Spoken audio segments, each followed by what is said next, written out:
In June of 1961, just weeks after the disastrous Bay of Pigs invasion, President John F. Kennedy asked his aide, Arthur Schlesinger, to write a secret memo about restructuring the CIA.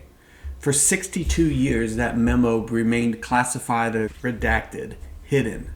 When the Trump administration finally declassified it as part of the JFK assassination document releases just a few months ago, people started calling it the most important blank page in American history. And when you read what was under that black redaction, you understand why the CIA fought so hard to keep it a secret. Schlesinger wrote what intelligence agencies call controlled American sources, CIA officers operating under State Department cover at U.S. embassies around the world. He included a statistic that makes people very uncomfortable. He said, at the time of Kennedy's inauguration, 47% of political offices in U.S. embassies around the world were actually CIA agents. 47%. Almost half. Not some CIA officers scattered around, not a few operatives in sensitive locations. Half of the political offices in American embassies were actually CIA.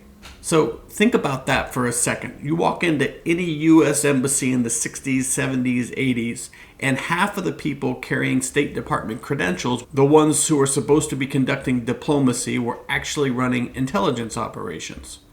Your consul helping you with passport issues? Maybe CIA. The agricultural attaché studying crop yields? Probably CIA. The defense attaché coordinating military aid? Definitely CIA. But here's what makes the memo so important. Kennedy wasn't celebrating this arrangement. He was horrified by it. The Bay of Pigs disaster had shown him that the CIA could manipulate presidential decision-making, could pursue its own agenda, could drag America into conflicts that the president had never authorized. Kennedy's reaction was rage. He famously told an aide that he wanted to, quote, splinter the CIA into 1,000 pieces and scatter it to the wind. This wasn't just talk. He fired the agency's powerful director, Allen Dulles, and his top deputies. Then he issued National Security Action Memorandum Number 57, a directive to strip the CIA of all its power to run large-scale military operations. It was the first presidential attempt to try to put the genie back in the bottle. Schlesinger's memo was devastating. Quote, in short, nobody knows how many potential problems for the U.S. foreign policy are being created at this moment by CIA clandestine intelligence operations. Read that again. No one knows. Not the president, not the State Department, not Congress. 18 months after he requested that memo, Kennedy was assassinated in Dallas. And that 47% statistic, the CIA kept that secret for the next 62 years. Now, Kennedy's successors, Johnson, Ford, Nixon, they didn't change the system. If anything, it got worse through Vietnam and Chile, through dozens of covert operations that Congress wouldn't learn about for years. But then came Jimmy Carter, and when Carter took office in 1977, he looked at that legacy at embassies where intelligence operations overshadowed diplomacy, and he wanted to change it. He couldn't fire all the CIA agents embedded in the State Department. That would have gutted American intelligence collection. But he could change their mission. Carter designated every U.S. ambassador on Earth as his personal representative for human rights. His exact words, every one of my ambassadors throughout the world was my personal human rights representative. Humanitarians, people who would report human rights abuses, people who would push for democratic reforms, people who would actually represent American values rather than just American interests. This was idealistic and maybe a little bit naive, but it was sincere. And then Reagan won in 1980, and within months, the humanitarians started getting replaced. Tom Enders became Assistant Secretary of State for Inter-American Affairs in 1981, and Enders had very different ideas about what kind of people should staff American embassies in the Caribbean. In late 1981, Enders called a meeting about Ambassador John Crowley in Suriname. Crowley was a Carter appointee. He was doing fine work, professional, competent, reporting accurately, but Enders wasn't satisfied. Quote, how does Crowley get on with Bowders? Enders asked. The desk officers explained cultural and generational differences between the career diplomat and a former sergeant who had seized power in Suriname, and Enders leaned back. And then he said something that tells you everything about what was coming next. Well, I really think we should get someone down there who can get in with Bauderza and his people. Someone who could go drinking and whoring with them. Drinking and whoring. That's not how you talk about diplomatic relations. That's how you talk about intelligence operations, honeypots, getting close to targets, about all the kind of access you need to run agents and gather blackmail material. Enders wanted an operative, not a diplomat. Ambassador Crowley got recalled in December of 1981, and for 8 months, from January until August of 1982, there was no ambassador in Suriname. No oversight, no one to ask the uncomfortable questions to, and during those 8 months, new faces began to appear in Paramaribo. I call them the Wolf Pack. They travel in packs, they were part of something bigger, a network of operatives spread across the Caribbean, all working together for the same goal, the overthrow of Destabilizer. Now, before we follow these wolves into the embassy, we need to understand about the new playbook that they're using. See, this wasn't a rogue operation. As these men were heading into Paramaribo early in 1982, President Reagan was signing a top secret order called National Security Decision Directive 21. Very little is known about this. I had to go deep into the archives and make some connections because it's still a highly classified operation. The order authorized a massive PSYOP, psychological operation called Operation Elastic Fence. And its goal was to create an elastic fence of military and economic pressure around Cuba and its allies, of which Suriname was a part. And the goal was to, quote, raise the sense of threat and force them into a defensive footing. Now, Elastic Fence was the, quote, loud stick, a 45,000 person naval exercise called Ocean Venture 82, and new air bases in Honduras. Now, the Wolves of Paramaribo, they were the covert scalpel, the deniable surgical team that was sent to a very specific target inside that fence. They weren't just two things happening at once, they were the macro and the micro of the same brand new system. I'm Matthew Smith. This is the Suriname Contra Affair, and these are the Wolves of Paramaribo.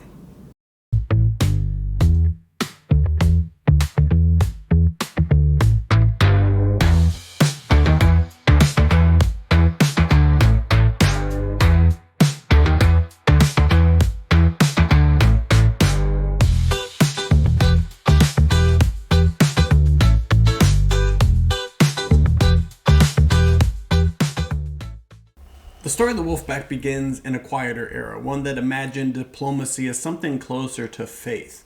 When Jimmy Carter took office in 1977, his administration pledged to humanize American foreign affairs.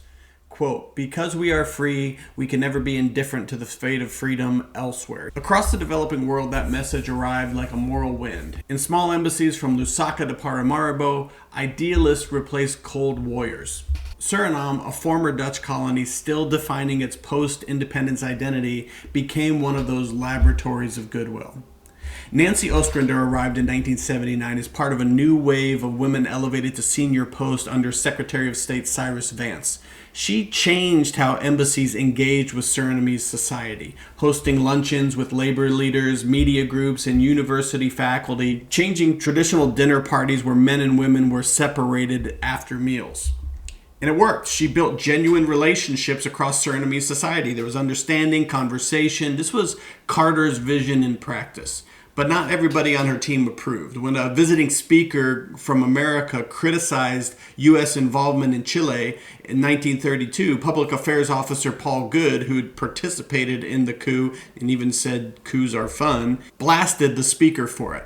Good felt the political scene was beyond Nancy's comprehension. When military sergeants led by Destabilizer seized power, Carter's idealism clashed with Cold War reality. And when Ostrander left in 1980, John Crowley took over, another Carter appointee, a labor specialist. His job was to build relationships, understand the political landscape, report honestly. And he did his job well, maybe too well. He arrived in Suriname without any Dutch language training, no time for that. The Carter administration needed someone there quickly after the coup. His job was pretty straightforward, but it was frustrating. American interest at the time centered around Alcoa and its massive bauxite operations. But the Dutch had their enormous foreign aid programs, the highest per capita in the world. And Washington's thinking was, why should we give them anything? The Dutch are in NATO, let them take care of it. So Crowley had almost nothing to work with. Every time he met with Bauderza, the colonel would ask, what have you done for me lately? In late 1981, that all changed. Reagan was now in office, Thomas Enders was the new assistant secretary, and Enders called the meeting we talked about and asked how Crowley was doing, and he cut to the point when he said, I think we should have someone go down there and go drinking and whoring with Bowderza. So Crowley got his recall notice. It's professional and courteous. The secretary thanks you for your service, all that kind of stuff. His new deputy, Richard LaRoche, assured him everything would be fine. I'll hold down the fort for you until your replacement arrives. But that replacement wouldn't arrive for another 8 months. Right up until the end, Crowley was doing his traditional diplomacy. There's a December 1981 photo that shows him beside Suriname's president Henk Chenesen doing a ribbon cutting at a trade fair where they would try to do things to stimulate interest in American products. But within weeks, that whole world came to a crashing end. Okay, if you've been watching these episodes, you know that in December of 1981, several things happened simultaneously. But a quick recap. First, President Reagan signed Executive Order 12333. This order fundamentally changed how intelligence operations worked. It gave defense attachés unprecedented authority to collect intelligence through clandestine means. In plain English, it turned all the defense attachés on Earth into a potential spy. Second, Ambassador Crowley departed on December 10th. Now, his replacement as ambassador had been approved, but was blocked at the last minute. There was moral concern about a girlfriend from Australia who had been staying with him. And the result was there was an 8-month leadership vacuum right when the covert operations were ramping up. Convenient. Third, John Bolton visited Suriname in December of 1981. Yeah, that John Bolton who you see on the news who's under federal investigation by Trump currently, the same one who had bragged about planning coups d'etats, who had showed off his trophy with a grenade on it and said that he'd won the #1 Reaganite for his work with the Reagan administration. So that John Bolton in 1981 was AID General Counsel assessing whether Suriname qualified for economic assistance. So his visit created the legal framework for what aid would be offered, what would be withheld, what pressure points they could put on. Fourth, around that time, we've discussed how JSOC teams were in the country. The birdwatchers we spoke about in episode 4, they were mapping Fort Zeelandia, they were surveying the airport, they were identifying communications and TV stations and radio and power infrastructure, everything you were needing in case you were planning on taking down a government. So by the end of December, the pieces were all in place. The legal authorities with Executive Order 12333, the leadership vacuum with no ambassador around, the economic assistant from Bolton's visit, and the military reconnaissance from the JSOC Birdwatchers team. All that were missing was the operators who could turn this infrastructure into action. And look how perfectly these pieces fit into the new elastic fence doctrine.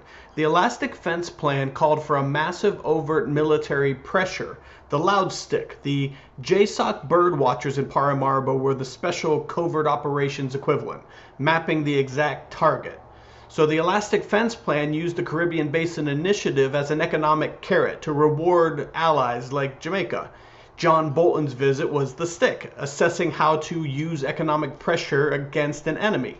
The Reagan administration was building this regional fence, and the Wolf Pack wasn't just in Suriname, they were building a Surinamese link in that fence.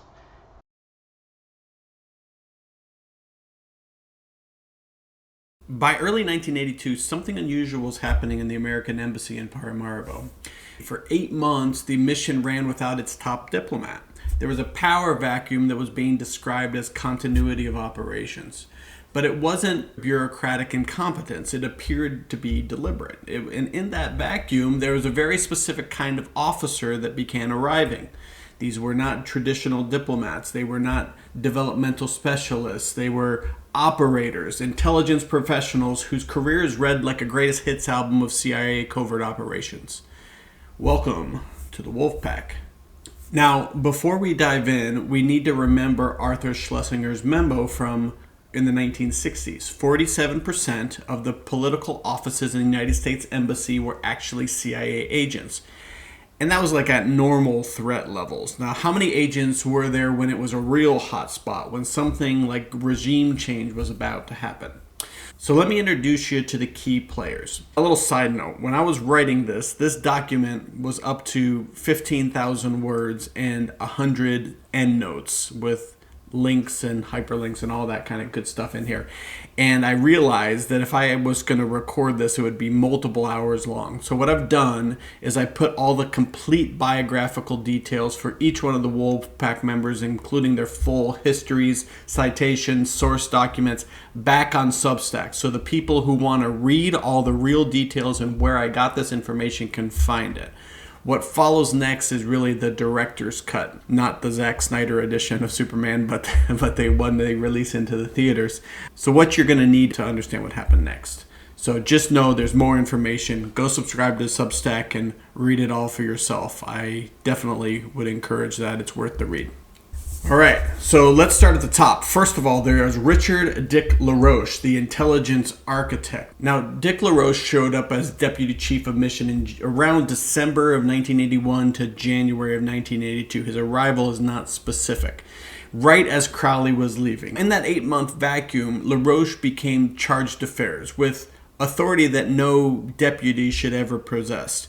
Here's what made LaRoche dangerous. By 1982, his career had taken him to some of the darkest chapters of Cold War intelligence operations. One of which was Indonesia in the late 60s, which has connections to the Dutch. And he was working in an embassy that had just helped facilitate anti-communist massacres. And we're talking 500,000 to 1 million people had died. Read more about that on Substack. Then he moved to Australia. During the secret war in Laos, he was coordinating with Five Eyes intelligence sharing. He was in Chile during the Pinochet years. And most recently, he was in Grenada, where he'd spent a year cultivating relationships with Maurice Bishop and the heads of the New Jewel movement before they seized power in 1979. So when Bishop took over in 1979, LaRoche was the first diplomat on the scene. He met personally with Bishop in the harbor. Within 72 hours, LaRoche had 2-hour meetings with the entire revolutionary command structure. 4 years later, the U.S. invaded Grenada, and LaRoche's intelligence from his reporting in 79 became that foundational work for Operation Urgent Fury. He actually earned commendations from the Undersecretary of State for his work in Grenada. Now here's where the timing gets really interesting.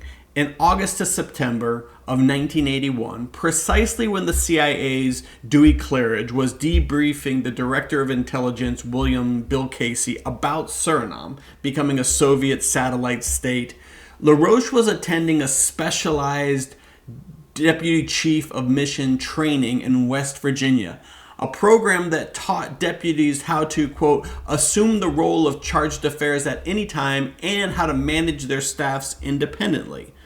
4 months later, he is living in Paramaribo, running an embassy in an 8-month ambassadorial vacuum, using exactly the autonomous authority that his training had prepared him for.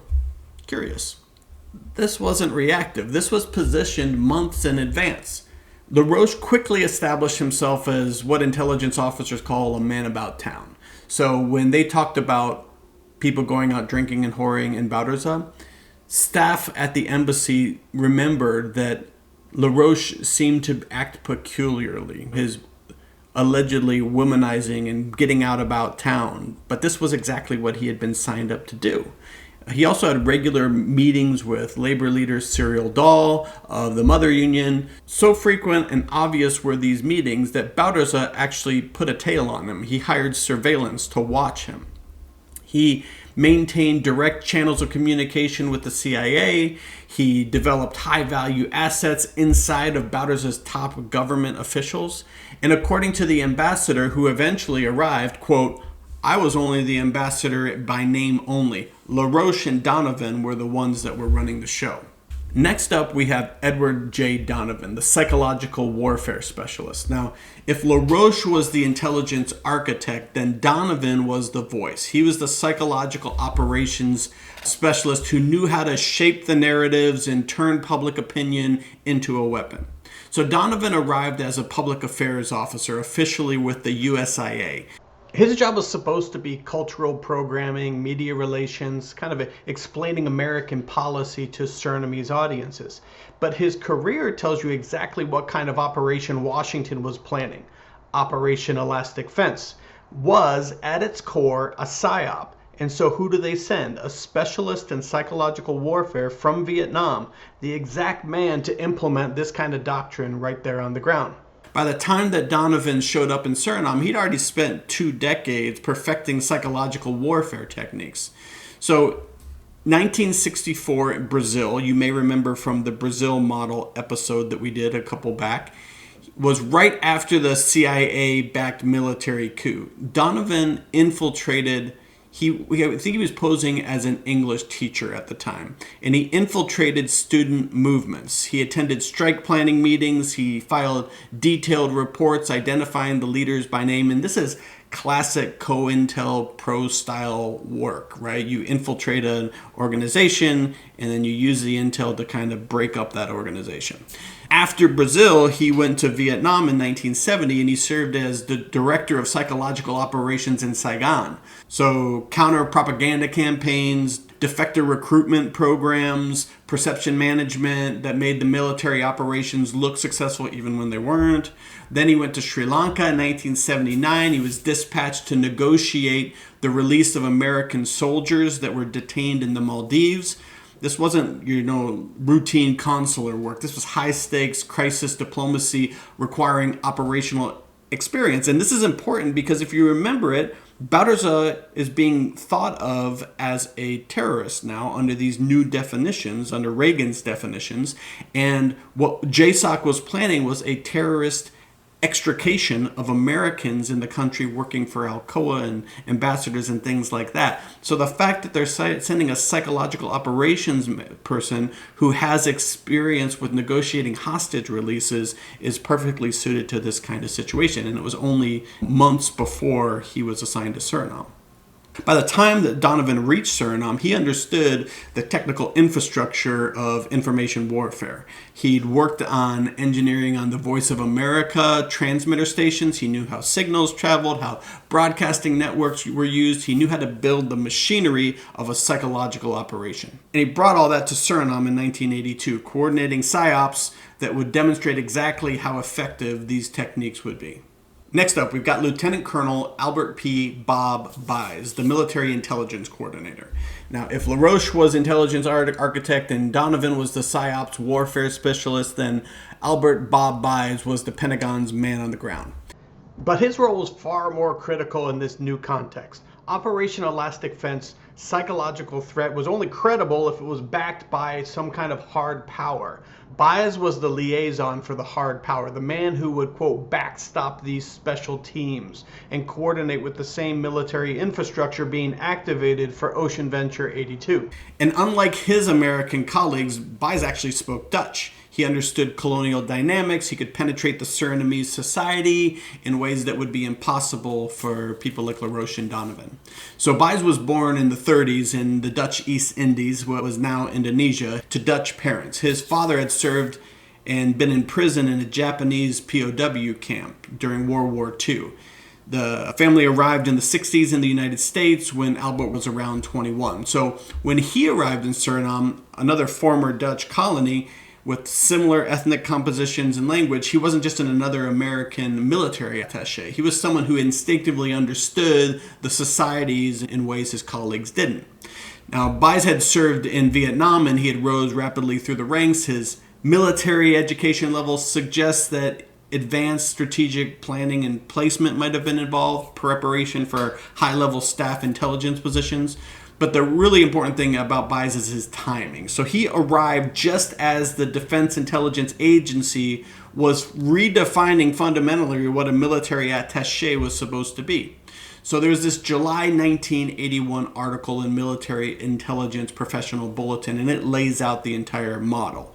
Quote, it says, attachés are no longer just diplomats in uniform, but they're intelligence officers capable of writing analytics reports, learning foreign languages, and adapting instantly to unfamiliar cultures.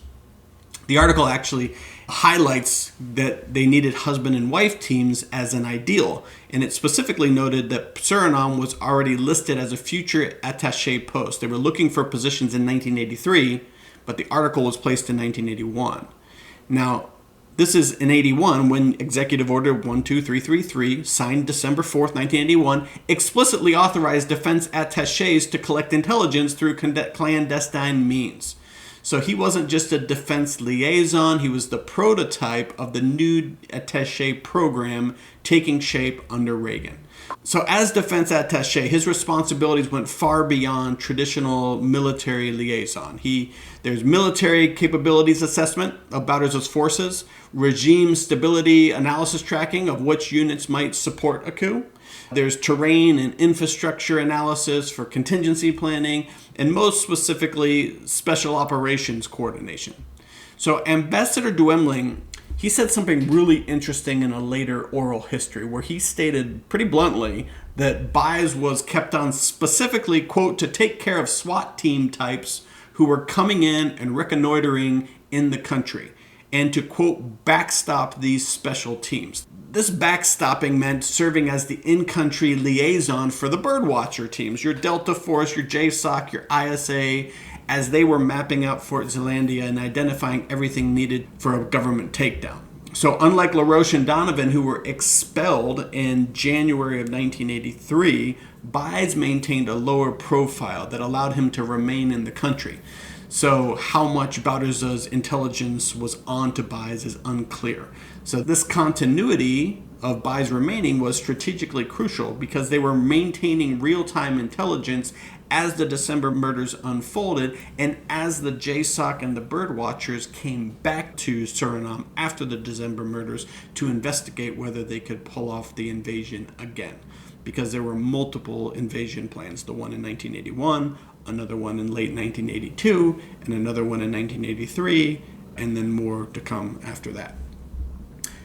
But there's one more member of the Wolf Pack that we need to talk about, someone whose story perfectly illustrates how the Reagan administration was fusing academic analysis with field operations. And that man's name is Gardel Feurtado. Now, long before Feurtado entered into the Foreign Service, he was studying revolutions on paper. A decade earlier, he had published academic analysis of how provincial power blocks formed during China's Cultural Revolution, how military and civilian factions had competed inside a collapsing regime. He wrote a 1979 doctoral dissertation at Stanford titled The Politics and Science of Modernization in China. After he left Suriname, he'd write another paper entitled Suriname, Denouement of a Military Revolution. He was literally writing about the mechanics of how governments fall. So he wasn't a career diplomat. He was a Stanford-trained analyst of how regimes collapse. And then the bureaucratic metamorphosis began. So in January of 1981, Feurtado joined the Junior Officers Corps, which is the first step to going out into the field to serve. By March, the Foreign Service confirmed his appointment as a Foreign Service officer. And within a year, he had moved into the Office of the Caribbean Affairs, covering the Leeward Islands and the Netherlands Antilles, which were Dutch-speaking territories on the same colonial axis as Suriname. So it was preparation disguised as routine assignment. By early 1982, the State Department newsletter announced that Feurtado was being dispatched to the Foreign Service Institute for Dutch language training and then on to Paramaribo. He likely arrived in 1982, so the article came out in March of 1982. He may have arrived then or earlier, but he also could have arrived as late as the summer or fall, just weeks before the country descended into its bloodiest political crisis.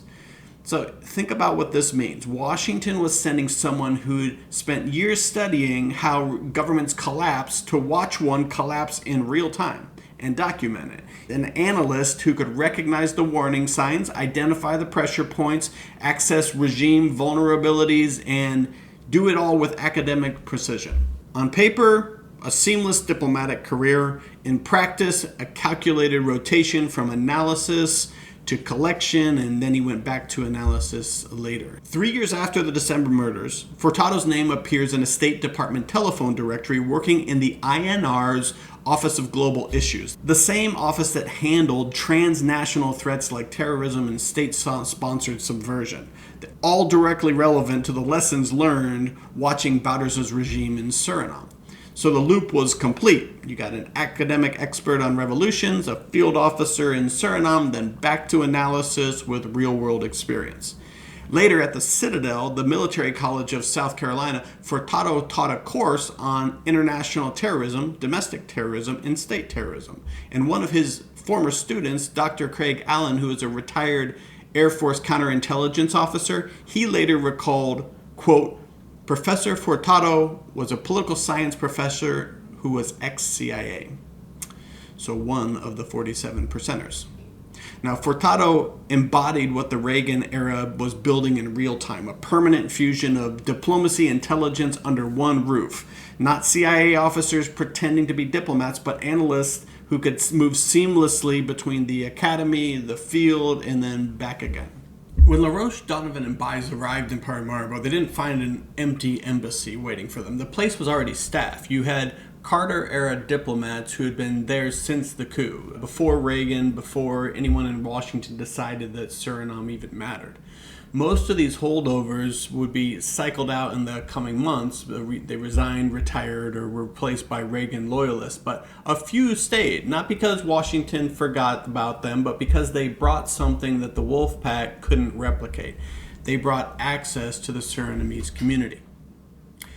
Cornelis Mathias Keur, who everybody called Kies, which that is like the short version of Cornelius in Dutch. He looks like your typical foreign service officer on paper. Born in Holland in the 1940s, he immigrated to the United States as a young man and went to the University of Michigan, studied philosophy and English, and spent some time in the Peace Corps in the 1960s. And his bio said that he worked as a bricklayer and a construction surveyor and supervisor, so eclectic individual. By the 1980s, in 1981, he was serving as a consular office for the United States Embassy in Paramaribo, so processing visa applications and helping American tourists who lost their passports, your routine bureaucratic stuff that keeps an embassy going. But there's some interesting details in his background that makes him quite valuable. So in a career profile that he would write later online, Keur mentioned almost in passing that he'd spent 6 months working as a Chinese gold prospector concessions in northern Laos. Now, this was during the 70s, and northern Laos during that period was not exactly a destination for civilian contractors. It was the heart of the secret war, the CIA's largest paramilitary operation until Afghanistan. Now, whether that work connected to any intelligence activities or was simply entrepreneurial fortune-seeking, it showed that Keur could operate in complex, dangerous environments where the lines between business and politics and intelligence often get blurred. But the most valuable thing that Keur brought to Suriname wasn't his work history. It was simpler. He was Dutch, but he wasn't from the Netherlands. So Suriname in 1982 was still being shaped by 300 years of Dutch colonial rule. You had independence in 1975, and that hadn't completely erased all the feelings that legacy had created. In the Hindu and Javanese communities, they were brought over as indentured laborers to replace enslaved Africans after abolition. They had very complicated relationships with Dutch identity. So they spoke Dutch as the primary language and maintained Dutch cultural practices and felt connected to the Dutch civilizations, both in genuine ways and also ways that were fraught with colonial memories. But a lot of times they didn't trust the Dutch who were from the Netherlands. The Dutch were colonialists. They were administrators and overseers and people who came to extract wealth and enforce hierarchies. And some of the Dutch looked down on the Surinamese Dutch speakers as inferior. But Keur was different. He was Dutch born but American raised. So he was fluent in the language but without the accent and affect of a Netherlands native. He understood the culture intimately, but wasn't part of the colonial establishment. So that made him somebody that the Javanese and Hindu and business and intellectual and academic communities could trust in ways that a diplomat from The Hague would never. And in Paramaribo in 1982, that kind of access was gold. So while the Reagan appointees were pretty obvious Americans learning the country and building contacts and establishing presence, someone like a Keur was already there and already embedded in the community and already trusted. He was the consular officer doing the routine work, all the day-to-day stuff, right? But he was also moving through Surinamese societies in ways that his American colleagues couldn't, attending community events, building relationships, speaking the language, and all those things opened doors. Now, whether Keur understood how valuable that made him or whether he knew the routine consular work could also double as intelligence collection, The documentary record doesn't really say. What it does say is that he was there and he was positioned and connected, ready, right where he needed to be. All right, up next is Arnold and Martha Campbell. They were part of a husband and wife foreign service team. They were both Notre Dame grads. He had his JD, she had her master's degree. Notre Dame was part of a university pipeline that had been feeding talented people into the State Department and intelligence communities throughout the 1960s and 1970s. Arnold had been in Suriname since 1979. He was one of the few American officers to bridge that pre- and post-sergeant's coup period. His career had taken him through East Berlin and Budapest and Rotterdam, where they studied Dutch. Each post progressively was preparing him for more political and intelligence work. Martha arrived as the administrative chief in around June of 1982, exactly the month when the CIA was ramping up operations. So she managed the embassy's budget, the communications, the logistics, and when Arnold identified a potential asset, Martha had the tools to move money and arrange meetings and manage communications, all through legitimate diplomatic channels. And she was apparently really exceptional at it, because after Suriname, the State Department would tap her for the ultimate vote of confidence in opening up the first U.S. diplomatic post in the Marshall Islands from scratch. Eventually, she'd earn an ambassadorship of her own. So years later, when she was nominated for the ambassadorship, she called her husband Arnold, quote, a tremendous partner and an inspiring role model. On the surface, it looks like your standard, spousal praise, but if you read the words through an intelligence lens, you might read it as partner as an equal in operational work, or the word tremendous, meaning exceptional value, and an inspiring role model as someone whose example you should emulate, or maybe she did emulate. Up next after the Campbells, you have Anthony Kern, and he was the labor attaché. So the official title sounds pretty harmless, but his background told us a different story. Before joining the Foreign Service, he'd actually worked for the National Security Agency and the Defense Intelligence Agency. So he arrived in Barbados in 1981 and was covering the entire Caribbean: Jamaica, Trinidad, Suriname, Guyana, and Grenada. So his job was working alongside the AIFLD, the American Institute for Free Labor Development. Now, this is the same organization that we talked about a couple episodes ago that had helped destabilize Brazil in 1964, and then Chile with the trucker strike in 1973.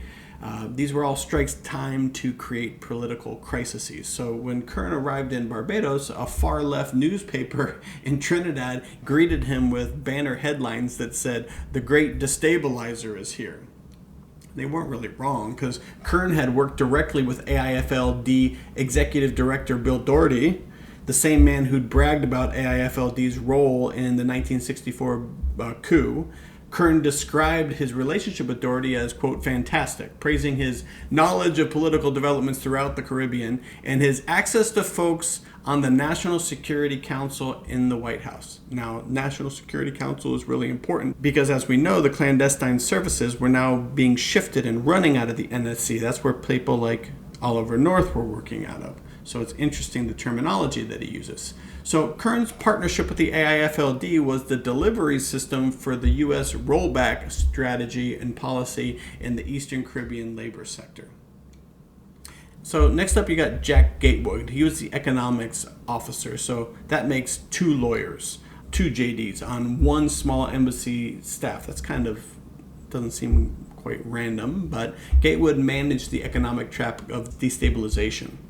While others were cultivating political opposition and organized labor strikes, Gatewood monitored something even more powerful, the economic weapon. After the December murders, the U.S. and the Netherlands suspended all developmental aid for Suriname. Dutch aid accounted for more than 90% of bilateral assistance, so it was a severe blow that plunged the regime into severe financial impasse. Gatewood was the embassy's lead officer in gathering intelligence on how effective these sanctions were working. His reporting fed CIA analysis tracking specific metrics like foreign exchange reserves declining, government unable to meet their payroll, popular satisfaction that's rising. But Gatewood had a secondary function, and that was protecting the most critical U.S. asset in the country, which was Surelco, the Alcoa-owned bauxite company that accounted for 75% of Suriname's exports. So in April to May of 1983 after the December murders. Just month after the aid freezes left Bouders financially desperate, the regime granted Suralco significant tax cuts in bauxite production through 1985. So the political and labor tracks failed catastrophically, but the economic tracks was a stunning success. And it's really, really interesting when you remember what we said last week about Eric Haney talking about the whole reason that the JSOC and Delta Forces team had gone into Suriname was that a tax had been imposed, an onerous tax that had been imposed on a company, and that was deemed communist for them doing that. So this whole operation came down to maybe not even anti-communism, but really just taxes. Now here is where it gets really interesting, and I know I say that a lot, but it's all really interesting, and I probably turned that into a meme, but here's where it gets interesting.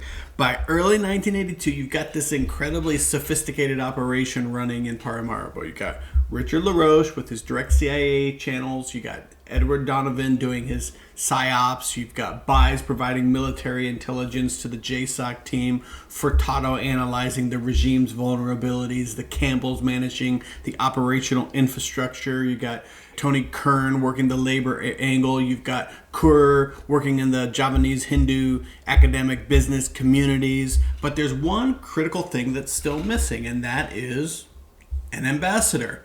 The post had been vacant since December 1981. For 8 months, LaRoche ran everything with complete autonomy, no oversight, direct channels to CIA headquarters and the NSC. It was perfect for covert operations. No ambassador asking questions, just LaRoche and the Wolf Pack running destabilization operations under diplomatic cover. But eventually, Washington needed to fill the position. Not because they wanted oversight. If they wanted that, they would have just sent somebody earlier. They needed an ambassador for appearances, for diplomatic protocol, for plausible deniability. Enter Robert Duemling. Now, Bob Duemling is the outsider. He finally arrived in August of 1982, 8 months after Crowley's departure, 9 months after LaRoche and Donovan had been running operations unsupervised. On paper, Duemling looks solid. He's a Yale grad. He's former Navy intelligence officer. He'd been deputy chief of mission under Tom Enders up in Canada. Now, it's interesting because Tom Enders and Bob Duemling were Yale buddies. They both worked. Tom Enders was part of the newspaper, I believe, at Yale. He was part of the secret society. Yale has 3 secret societies. It's like Skull and Bones is the most popular one. I think Scrolling Key is the other one, and then there's a third. If you know it, put it in the chat. Now, Tom Enders, according to his Wikipedia page, was part of the Scrolling Key Society, as was Cyrus Vance, I believe, who hired Nancy Ostrander. I haven't found anything that makes a direct connection to whether Duemling was part of this, but at least they were associates, I think separated by 3 years at Yale. So they had that connection, and when they went up to work together in Canada, it was a really interesting time because there was just this diplomatic fallout happening as a result of the CIA's infamous MKUltra project. So there was experiments that were being done on Canadian citizens, and it was job of Duemling to run cover, to kind of smooth things over with the Canadians who were up in arms about CIA money coming in and experimenting on unwitting citizens. So that's part of what his job was back then. Now, just before Suriname, Duemling had been working on what was called a one-man Mission Impossible for the multinational force in Sinai. So early 1982, exactly the same time when the JSOC and the Birdwatcher teams were in Suriname doing reconnaissance, Duemling was in The Hague negotiating directly with the commanding general of the Dutch army. He had successfully secured specialized NATO standard signals companies that were supposedly impossible to provide because of the way that Dutch have their military organized. But if you think about the timing of all of this, and I put more information back in Substack about that, but think about the timing. While the Wolfpack were positioning in Suriname, mapping out Fort Zeelandia, Duemling was face-to-face with the Dutch military leadership, proving he could secure high-value commitments for the very country whose support would be essential for any operation going on in Suriname. But there was another story to Duemling's appointment that was kind of hidden in the Reagan donor logs. So, turns out Duemling was married to Louisa Copeland. She was a DuPont heiress. Her immediate family had been major financial backers of the Ronald Reagan campaign. They donated over $45,000, which is about $180,000 in today's money, to his campaign. So according to the book DuPont Dynasty, Duemling's ambassadorship wasn't just a strategic posting. It was kind of a political reward, a favor to a powerful, loyal family whose corporate interests stood to benefit from the Caribbean Basin Initiative. And interestingly enough, Louisa Copeland Duemling, her cousin, was the Wawa grocery store heiress, and she was married to a governor, and she was running a privatized arm of USAID, whose job it was to try to get Latin American countries to sell off their publicly owned assets to private companies, which would weaken leftist dictatorships, leftist-oriented countries. So it's a very interesting kind of connection there to the DuPont family. So, was Duemling a seasoned logistics expert or a friend of Ronnie, the president, sent to a small country as a thank you note? I think the answer is probably both. And that dual identity made him perfect for the role. He was a competent professional who could represent the U.S. officially, but he wasn't actually supposed to understand the fullness of the operation that he was walking into. So when Enders offered him the posting, Duemling saw it as a chance to finally have an embassy of his own. He learned Dutch, he studied the country's history, he arrived prepared to do traditional diplomacy. What he found was that the show was already running when he got there, and he wasn't directing it. In his oral history that he recorded years later, Duemling was remarkably candid about the whole thing. He said, "I was the ambassador in name only. LaRoche and Donovan were running the show." So think about what that means. The ambassador, the president's personal representative, the senior U.S. official in the country, arrives to discover that his deputy chief of mission and his public affairs officer are running covert operations that he doesn't control. Duemling describes being kept unaware of certain operation. He talks about a CIA station chief handling matters, leaving him kept in the dark when confronted by Bauderzo. So kept in the dark. Those are not the words of an ambassador describing his own situation at his own embassy. But here's why it's particularly interesting, is that there are these micro dynamics going on within the Reagan administration itself. You have some people like Duemling's close friend and Yale buddy, Tom Enders. And Tom Enders was more in favor of what intelligence professionals would call the dual track policy, combining diplomatic engagement with covert pressure. Think of it like the carrot and the stick. But what Duemling found when he came to the country wasn't that dual track. It was the covert track had already become the main track, and he was not on the track. LaRoche had direct channels set up with the CIA headquarters that were bypassing the State Department reporting. Donovan was coordinating his PSYOPs operation without clearing them through Duemling. The CIA station chief was running assets in operation that Duemling didn't know about. So Duemling maintained his political contacts with Bauderzo. He handled protocol, he handled the United States officially, but the actual operation, that was happening around him, not through him. And that leads us to ask the question of this one more person that we need to talk about, someone who appears in his oral history but remains unnamed in the classified documents, and that's the CIA station chief. So Duemling mentions him repeatedly. He describes him as somebody who handled intelligence matters, who ran operations, who made decisions that affected U.S. foreign policy, all while keeping him as the ambassador dangerously uninformed. Now, you may remember us talking before about how Suriname barely registered with Washington before Bauderzo took over in the Sergeant's coup in 1980. So Paul Goode, who was the public affairs officer from 79 to 81, he said it pretty flatly. He said the CIA did not have anyone at the post. When intelligence was needed, the agency flew in TDY officers up from Brazil. There was no resident station chief, no permanent shop. Suriname just wasn't important enough. Now, that all changed with the December murders. You had 16 opposition figures, lawyers, journalists, academics who were rounded up and executed. And suddenly, Suriname and Paramaribo looked like a Cold War domino. Cuban advisors appeared, Libyan financing followed, the CIA footprint shifted from occasional CIA presence to continuous. So the coup didn't just destabilize Suriname, it destabilized the U.S. Embassy. Bouterse expelled LaRoche, the deputy chief of mission, accusing him of plotting in the regime. Washington acted fast. They actually pulled a career diplomat out of Turkey on 3 days' notice, and his name was G. Clay Nettles. He didn't speak Dutch, he wasn't trained on Suriname, and he was told to just get on the next plane. So Nettles stayed for about 7 months, and later he said, quote, he was glad to go and glad to leave. He described the embassy as tense, isolated, and operating under a psychological siege. So this is the environment our unknown station chief operated in. It was a hollowed out embassy, a paranoid regime.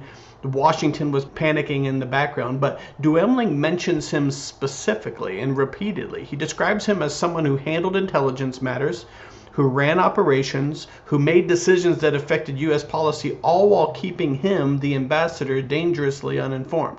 But we don't know who he was. His name doesn't appear in declassified cables. It's not listed on State Department directories. He's absent from all the operational documents that have been released. I've checked podcasts. I've checked declassified CIA documents in the reading room. I've run deep AI queries and research on multiple models.